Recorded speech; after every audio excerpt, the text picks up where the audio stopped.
48 heures après la publication du rapport onusien sur les événements de Moura, le gouvernement malien de transition ne pouvait plus garder le silence.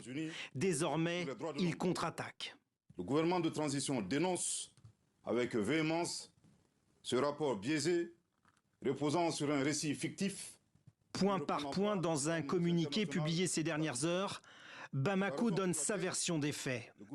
À la question, y a-t-il eu des exactions à Moura, comme l'explique par des données chiffrées le rapport de l'ONU? Le Mali rappelle qu'il a lancé sa propre enquête sur de prétendues violations des droits humains.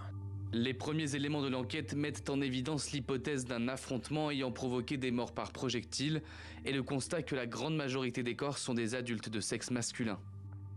Fin mars 2022, les FAMA lancent une opération antiterroriste à Moura. Ils sont à la recherche de membres appartenant à la Katiba Massina, des djihadistes affiliés à Al-Qaïda.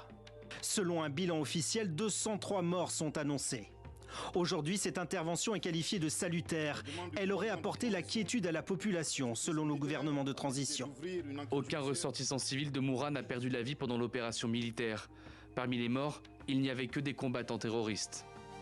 Des informations contredites par le rapport onusien. Le gouvernement malien pointe du doigt la méthodologie pour obtenir des informations de la part du Haut Commissariat pour les droits de l'homme des Nations Unies. Bamako accuse les enquêteurs d'espionnage, d'atteinte à la sûreté de l'État et les menaces de poursuite. En utilisant des satellites pour obtenir des images sans autorisation et à l'insu des autorités maliennes, la mission d'établissement des faits a effectué une manœuvre clandestine contre la sécurité nationale du Mali. Le rapport onusien sur Moura constitue le document le plus accusateur contre les forces maliennes et ses supplétifs étrangers.